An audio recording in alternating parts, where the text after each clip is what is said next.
All right, so today we're discussing a controversial rule proposed by federal regulators that will require truck drivers to install speed limiters on their trucking engines. Speed limiters are just what they sound like. They will limit the speed of a truck driver to 60 or 65 miles per hour. That number has not been determined yet, but it will limit the speed. Now, they've done a bit of a study on this already. About 15,000 people have been studied.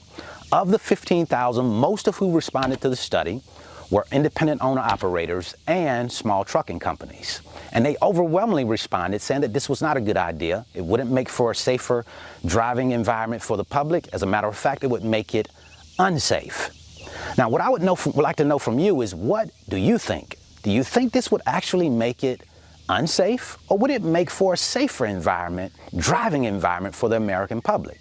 Drop that comment in the comment section and let us know. We're going to talk about those things here today on this video, and we're starting right now. Now, although there's currently no federal regulation in place, this is just a proposal right now, there are some companies that are already requiring that drivers have these speed limiting devices in place. Here's an interview in Freight Waves with an independent owner-operator who happens to lease his trucks out.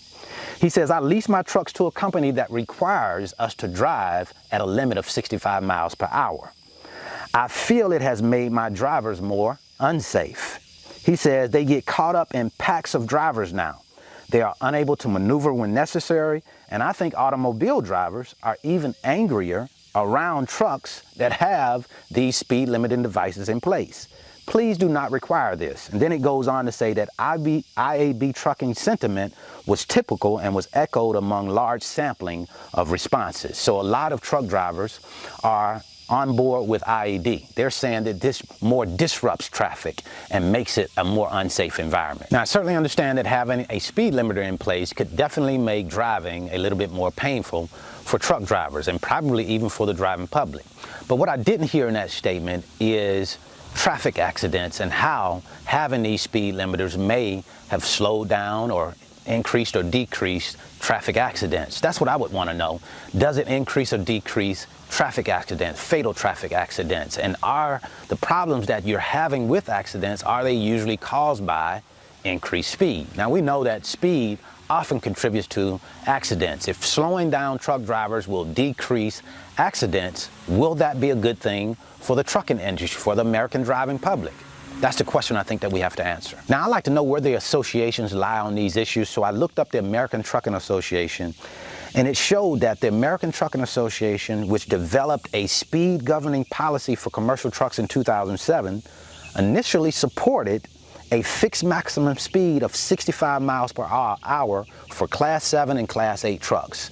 Now, Class 7 trucks are trucks that weigh 26,000 up to 33,000 pounds, and Class 8 trucks weigh 33,000 pounds and above. They initially supported 65 miles per hour for those types of trucks with electronic speed governors manufactured after 1992. Okay, it says the ATA has since revised its policy to take into account the development of safety technology.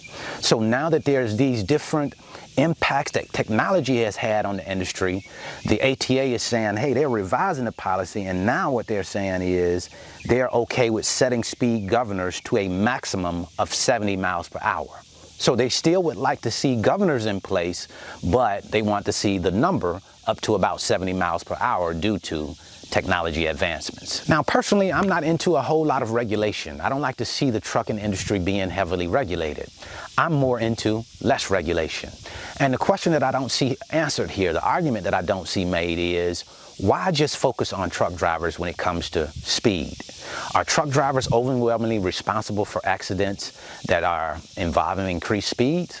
If that's the case, then maybe I would understand that a little bit better. I haven't seen the statistics, so I don't know that. If you know that, shoot a comment in the comment section and let me know. But if we're talking about speed, then to me, we should be looking at all speeds, not just the speed of a truck driver, if we're really trying to alleviate accidents, slow down fatal accidents, right? That's how I kind of see it in this situation. Now, last but not least, I also like to know the position of safety groups on these types of issues. And the reason for that is because they have a whole lot more data, more information, more statistics to actually evaluate than most of us do. So I like to know where they stand on these types of issues.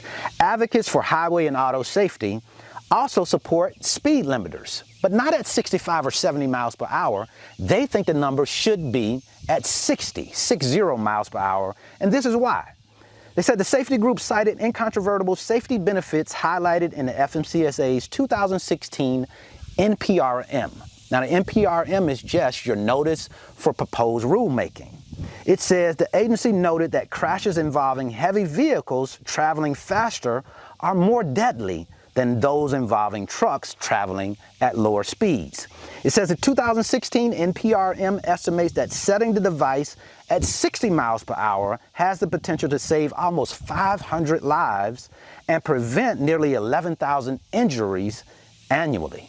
That's a big statement. It says that by comparison, the NPRM clearly states that setting the speed at 65 or 68 miles per hour will result in far less lives saved and injuries prevented. So that's what I wanted to share with you today. I certainly hope this information has been helpful. Don't forget, make sure you leave a comment in the comment section. Let us know what you think about this new rule. Having a speed limiter, will it be a good thing for trucking, or will it actually be a bad thing for trucking and the American driving public because it makes driving more unsafe instead of safe? Let us know what you think in the comment section. Also, if you haven't found that thing that you want to do just yet, you know you have that entrepreneurial spirit that burns within inside of you, but you just don't know what you want to do just yet, I want to introduce you to the freight broker business, and I do that through my 5-video series titled How the Load Movement Process Works. It gives you a chance to come into the office with me via video and watch me as I move loads, talk to shippers and carriers to give you a better understanding of how this business works before you come into it. And then if you're interested in learning about how much it's going to cost you to start your own freight broker business, I'll leave a detailed video right here. So until the next time, I wish you the very best in your life and business. See you at the top, because the bottom is much too crowded.